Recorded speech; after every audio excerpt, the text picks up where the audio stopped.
गुरुदेव बृहस्पति 4 सितंबर 2023 को वक्री हो रहे हैं। तो बृहस्पति के वक्री होने का प्रभाव मिथुन राशि या मिथुन लग्न वालों के जीवन पर किस प्रकार से पड़ने वाला है। आने वाले 118 दिनों में बृहस्पति देव आपके जीवन में किस प्रकार के परिवर्तन लेकर आएंगे, कौन से 3 ऐसे कार्य हैं जो 100% आपके लिए बनने जा रहे हैं, वही कौन सी 2 अशुभ घटनाएं आपके जीवन में घटित होंगी। और यदि आप मिथुन लग्न या मिथुन राशि के जातक या जातिका हैं तो आपको अपने भाग्योदय के लिए कौन से 2 कार्य अवश्य करना चाहिए जिससे कि जीवन से आपकी परेशानियां दूर हों। तो यह वीडियो बहुत ही इंपॉर्टेंट है आपके लिए, आप इसे अंतिम तक जरूर देखें। और यदि चैनल पर आप पहली बार विजिट कर रहे हैं तो चैनल को सब्सक्राइब कर लीजिएगा, नोटिफिकेशन बेल को ऑन कर लीजिएगा। देखिए मिथुन राशि वालों, यदि हम बात करें गुरुदेव बृहस्पति की तो हमारे ज्योतिष शास्त्र में इन्हें बहुत ही शुभ ग्रह माना जाता है। साथ ही इन्हें ज्ञान, धर्म, शिक्षा, संतान का सुख, संतान से प्राप्त होने वाला सुख, वैवाहिक जीवन का सुख है ना, और साथ ही मांगलिक कार्यक्रम, धार्मिक आयोजन, गुरुजन, अपने से बड़े लोग, इन सभी चीज़ों का इनको कारकत्व प्राप्त है। इसके साथ ही बृहस्पति लीवर को भी प्रभावित करते हैं और ये 4 सितंबर 2023 को मेष राशि में वक्री होंगे, जहां पर राहु भी गोचर कर रहे हैं। हालांकि राहु 30 अक्टूबर के बाद ट्रांजिट कर जाएंगे और इसके साथ ही बृहस्पति देव इस साल 2023 के अंत तक 31 दिसंबर 2023 तक वक्री रहेंगे। देखिए जब भी कोई शुभ ग्रह वक्री होता है तो उसका जो प्रभाव होता है, उसके द्वारा जो शुभता दी जाती है, उसमें ये वृद्धि करने का कार्य करते हैं। और बृहस्पति का वक्री होने का मतलब आप इस तरीके से समझ सकते हैं कि बृहस्पति अब आपको सामने लेकर आने वाले होंगे, यानी कि आपके जीवन में जिन जिन भावों को ये प्रभावित कर रहे हैं उन भावों से जुड़े हुए डिसीजंस या उनके कारक तत्वों पर आपको स्वयं से डिसीजंस लेने होंगे। इस प्रकार का प्रभाव ये देने का कार्य करेंगे। तो देखिए बृहस्पति जो है ना, ये आपके 10वें भाव और इसके साथ ही 7वें भाव के स्वामी होते हैं। और यदि आप मिथुन लग्न या मिथुन राशि वाले हैं तो आपने ये महसूस किया है कि अप्रैल के बाद से, अप्रैल 2023 के बाद से आपके जीवन में करियर को लेकर बहुत ज़्यादा अनस्टेबिलिटी रही। आपके द्वारा जितने भी प्रयास किए गए उन प्रयासों में आपको सफलता या तो मिली नहीं, और यदि आप प्रयास भी कर रहे हैं ना तो जितनी आप अपेक्षा कर रहे हैं उतनी अच्छी चीज़ें नहीं हो रही हैं। कार्यस्थल पर कहीं ना कहीं से वाद विवाद हुआ, साथ ही धन की स्थिति भी प्रॉब्लम आपके लिए लेकर आई। साथ ही 7वां भाव भी आपका प्रभावित हुआ, यानी कि आपका बिजनेस भी प्रभावित हुआ, वही आपके जीवन साथी के साथ में। और सबसे इंपॉर्टेंट बात कि आपके लिए यहाँ पर प्रेम संबंधों में बहुत ज़्यादा दिक्कतें हुई। कहीं ना कहीं से आपको आपके प्रेमी या प्रेमिका से बिछड़ना पड़ा या कहीं ना कहीं से ब्रेकअप हुआ। तो ये चीज़ें आपको विशेष तौर पर देखने को मिल रही थी। लेकिन अब देखिए कि बृहस्पति देव आपके 11th हाउस में वक्री हो रहे हैं। अब ध्यान से सुनिएगा कि 4 सितंबर से लेकर जब ये वक्री होंगे तो कहीं ना कहीं से आपको ये 10वें भाव के भी फल देने का कार्य करेंगे। ऐसे में आपके पास में यदि कोई कार्य नहीं है तो आप को कार्य मिलने की संभावनाएं दिखाई देती हैं। साथ ही आपको कोई न कोई शुभ अवसर प्राप्त हो सकता है। हाँ, 4 सितंबर से लेकर 30 अक्टूबर तक थोड़ा सा काम कारोबार में या आपके कार्यस्थल पर परेशानियां आपको देखने को मिलेंगी, क्योंकि राहु देव गुरु के साथ में रहेंगे। लेकिन आपके लिए 30 अक्टूबर के बाद से बृहस्पति बहुत अच्छे परिणाम देने का कार्य करेंगे। और जो आप लोग लगातार पूछते हैं कि कब टाइम अच्छा आएगा, बृहस्पति का ये वक्री काल आपके लिए बहुत अच्छा रहेगा, लेकिन ये नवंबर से अच्छा आपके लिए देखने को मिलेगा, क्योंकि 4 नवंबर को शनि भी मार्गी हो जाएंगे, है ना। तो इससे आपको बहुत अच्छे बेनिफिट मिलेंगे। 11th हाउस जो होता है यह आपके लाभ का होता है। तो जो अभी तक आपने पिछले समय में मेहनत करी है या किसी कार्य में आपने अपना एफर्ट्स डाला है, उसके रिजल्ट धीरे धीरे करके अब आपको मिलने लगेंगे। साथ ही आपके जो बड़े भाई बहन हैं उनसे बहुत अच्छे आपके लाभ देखने को मिलेंगे, उनसे आपके संबंधों में सुधार देखने को मिलेगा।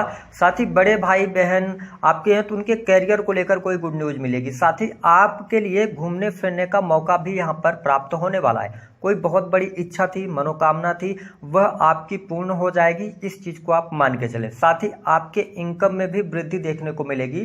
कहने का अभिप्राय यह है, यदि आप किसी भी कार्य को कर रहे हैं तो उन कार्यों से अब आपके लिए कम मेहनत में ज़्यादा लाभ मिलने लग जाएगा। तो ये स्थिति आपके लिए बहुत ही बेटर रहने वाली है। साथ ही हम आपको बता दें कि 11th हाउस जो होता है यह आपकी दूसरी मैरिज का भी होता है। तो आप यदि सेकंड मैरिज की तरफ बढ़ना चाहते हैं तो आपके लिए नवंबर और दिसंबर का टाइम पीरियड बहुत अच्छा रहेगा। आपके मैरिटल लाइफ में जो प्रॉब्लम थी वह भी दूर होगी। अब देखिए कि बृहस्पति देव यहाँ से 11th हाउस में गोचर कर रहे हैं। तो 11th हाउस जो होता है ना, इनकम ऑफ सोर्सेज का भी होता है, यानी कि आप एक से अधिक इनकम ऑफ सोर्सेज की तरफ बढ़ सकते हैं। और इनकी जो पंचम दृष्टि है वो आपके 3rd हाउस पर पड़ रही है। अब देखिए, जो आप में अभी तक आलस्य हावी हो रहा था या कहीं ना कहीं से आपको जो एफर्ट्स डाल रहे थे उसमें सफलता नहीं मिल रही थी, तो आपको निराशाओं का सामना करना पड़ रहा था या बहुत ज़्यादा हताश हो रहे थे, कॉन्फिडेंस लेवल आपका बहुत अच्छा वृद्धि होगी। छोटे भाई बहनों से लाभ आपको प्राप्त होगा। क्रिएटिव फील्ड से जुड़े हैं तो आपके लिए टाइम पीरियड बहुत ही अच्छा रहने वाला है। आपके द्वारा किए गए प्रयासों में सफलता, और मैं यहाँ पर देख रहा हूँ कि आपका कोई भी ऐसा कार्य है जो कि यात्रा से जुड़ा हुआ, क्योंकि यहाँ पे छोटी मोटी यात्राएं बहुत ज्यादा दिखाई दे रही हैं और उन यात्राओं से आपको थोड़ी सी प्रॉब्लम तो रहेगी। देखिए 4 सितंबर से 30 अक्टूबर तक, लेकिन उसके बाद आपको यात्राओं से भी बहुत अच्छे लाभ देखने को मिलने जा रहे हैं। ये क्रिएटिव फील्ड अगर आप जुड़े हुए हैं या आप किसी भी प्रकार से सामाजिक कार्यों से जुड़े हैं या आपका कोई भी ऐसा कार्य है जिससे कि आपको लोगों को इन्फ्लुएंस करना पड़ता है, तो ये टाइम पीरियड अच्छा यहाँ पर रहने वाला है। आपके साहस और पराक्रम में वृद्धि होगी। किसी भी प्रकार की तकलीफ आपके जीवन में हेल्थ से संबंधित चल रही थी तो उसमें भी सुधार देखने को मिलने जा रहा है। अब देखिए, यहाँ से जो मिथुन लग्न या मिथुन राशि वाले जातक हैं, बृहस्पति देव की 7th दृष्टि पड़ रही है तुला राशि पे। ये सबसे इंपॉर्टेंट बात आपके लिए रहेगी क्योंकि ये 5th भाव पर दृष्टि डाल रहे हैं। अब ऐसे में देखिए कि 5th भाव में दृष्टि पड़ने की वजह से सबसे अच्छा ये रहेगा कि प्रेम संबंधों में आपको अनुकूलता देखने को मिलने लग जाएगी। और आपको स्पष्ट कर दें, यदि पिछले समय में आपका ब्रेकअप हो गया था तो हो सकता है कि वह पार्टनर आपके पास में पुनः लौट कर आए। ऐसी स्थिति है, अगर आप प्रयास करते हैं तो पुनः आप एक बार कनेक्ट हो सकते हैं। दूसरी स्थिति कि जो लोग सिंगल हैं वो नए प्रेम संबंधों में पड़ सकते हैं, और जो लोग ऑलरेडी पहले से प्रेम संबंधों में चल रहे हैं, रिलेशनशिप में हैं, वो इंतजार कर रहे हैं मैरिज का। तो ये टाइम पीरियड 4 सितंबर से स्थितियां बनने लग जाएंगी, लेकिन ये बहुत अच्छा नहीं रहेगा। मैं आपको सजेस्ट करूंगा कि आप 4 नवंबर से लेकर और 31 दिसंबर का जो टाइम पीरियड होगा, इस टाइम पीरियड में आप प्रेम विवाह भी कर सकते हैं और प्रेम विवाह के योग भी बन रहे हैं। जिन लोगों के जो लोग शादी के योग्य हैं, विवाह तय नहीं हो पा रहा था, किसी भी प्रकार की तकलीफ थी, उन तकलीफों से आप बाहर निकलेंगे। और ये केवल 31 दिसंबर तक का टाइम पीरियड नहीं रहेगा, ये 2024 अप्रैल तक रहेगा।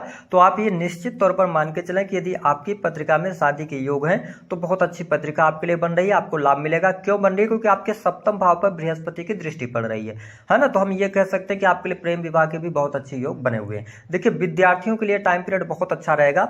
जो विद्यार्थी हैं मिथुन लग्न या मिथुन राशि वाले, उनकी एजुकेशन के लिए बहुत बढ़िया है। उच्च शिक्षा के लिए बहुत अच्छा यह टाइम पीरियड रहने वाला है। इसके साथ में जो शिक्षा में आप बहुत ज्यादा भ्रमित चल रहे थे या आपका मन नहीं लग रहा था, किसी कारणवश आपकी शिक्षा छूट गई थी, रुक गई थी, तो आप यदि पुनः शिक्षा प्राप्त करना चाहते हैं तो भाग्य का सपोर्ट यहाँ पर आपको अवश्य प्राप्त होने वाला है। ऐसी स्थिति दिखाई देती है ना। इसके साथ ही संतान प्राप्ति के भी बहुत अच्छे योग बनेंगे, लेकिन ये 30 अक्टूबर के बाद ज्यादा बेहतर स्थिति आपके लिए बनती हुई नजर आएंगी। साथ ही हम बात करें तो काम कारोबार के लिहाज से टाइम पीरियड बहुत अच्छा रहेगा, क्योंकि ये देखिए इनकी जो 9वीं दृष्टि है वो आपके 7वें भाव पर पड़ रही है। तो डेली इनकम में सबसे पहले तो आपके वृद्धि होगी। दूसरी स्थिति कि आप नया बिजनेस शुरू करने जा रहे हैं, बहुत अच्छा लाभ प्राप्त करने में सफल हो जाएंगे। आपका बिजनेस पार्टनरशिप में चल रहा है, उसमें बहुत अच्छा लाभ मिलेगा। कोई नई शुरुआत आप करना चाहते हैं तो आप 4 सितंबर के बाद भी शुरुआत कर सकते हैं। आपके लिए परिस्थितियां बहुत अच्छी रहेंगी और आपके मैरिटल लाइफ में बहुत अच्छी स्थिति बनने जा रही है। जीवन साथी का पूर्ण रूप से सहयोग आपको प्राप्त होगा।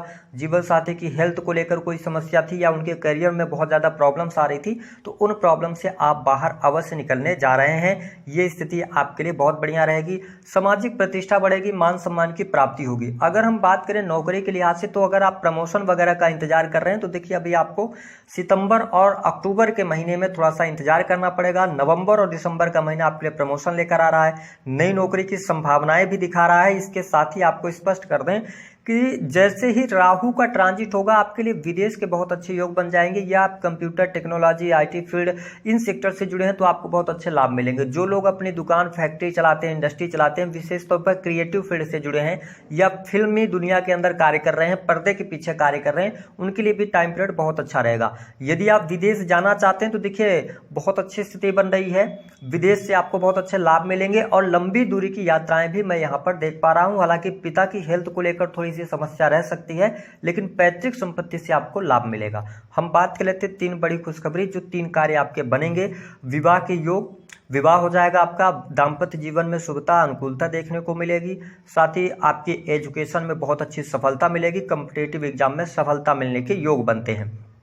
धन की स्थिति में वृद्धि होगी, व्यापारिक जीवन अच्छा रहेगा। निगेटिव, सबसे ज्यादा जो निगेटिव स्थिति मैं देख रहा हूं कि आप यदि मिथुन लग्न या मिथुन राशि वाले जातक हैं तो आपको सडन अपने जीवन में कोई चेंज नहीं करना है। अभी जैसे 4 सितंबर को गुरुदेव बृहस्पति वक्री होंगे तो आपके अंदर ये ख्याल आएगा जल्दी से जल्दी पैसा बनाने का, या है ना, या आप बहुत जल्दी चेंज करने की तरफ जा सकते हैं। तो यदि आप प्राइवेट सेक्टर के अंदर जॉब कर रहे हैं या कोई भी आप अपना कार्य कर रहे हैं तो सडन आपको भी चेंज नहीं करना, अभी थोड़ा पेशेंस आपको रखना, अन्यथा अगर आप चेंज करते हैं तो आगे चल के नौकरी प्राप्त करने में 1-2 महीने आपको बड़ी तकलीफ हो जाएगी। तो इस चीज को आपको ध्यान रखना। दूसरी स्थिति कि आप जल्दबाजी के चक्कर में आपका जो बैंक बैलेंस बना हुआ है या जो भी आपके पास पैसे हैं, आपके मन में ख्याल आएगा आकस्मिक धन लाभ को लेकर, या शेयर मार्केट से, जुए में, सट्टे में, लॉटरी से आपको पैसा बन जाए, अचानक से आप अमीर बनना चाहेंगे, ये ख्याल अगर आते हैं, आप पैसा अगर इन्वेस्ट करते हैं तो अभी आपको नुकसान अवश्य होगा, क्योंकि बहुत सारे ग्रह वक्री चलेंगे जिसके कारण निगेटिविटी आपको अवश्य प्राप्त होगी। तो इन 2 चीजों से आपको बचना है। देखिए भाग्योदय के लिए क्या उपाय करना है, अगर आपके जीवन में बहुत ज्यादा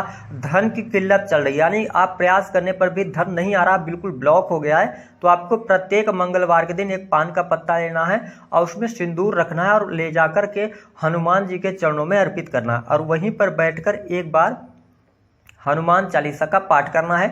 मन ही मन में भी कर सकते हैं। जो स्त्रियां हैं वो सिंदूर नहीं रखेंगी, वो गुलाब के पंखुड़ियां या गुलाब का लाल रंग का पुष्प उस पान के पत्ते पर रखकर हनुमान जी को अर्पित करें। लगातार 3 मंगलवार कर दे, चौथे मंगलवार से आपको रिजल्ट देखने को मिल जाएगा और भाग्योदय निश्चित तौर पर होगा। पत्रिका में कितनी भी खराब स्थितियां हो, लाभ अवश्य आपको देखने को मिलेगा। दूसरा काम यह करना है कि भगवान गणेश को दुर्वा चढ़ाएं। बुध को मजबूत करने के लिए आप हरी चीजों का दान करें, दान करने से आपको बहुत अच्छा लाभ मिलेगा।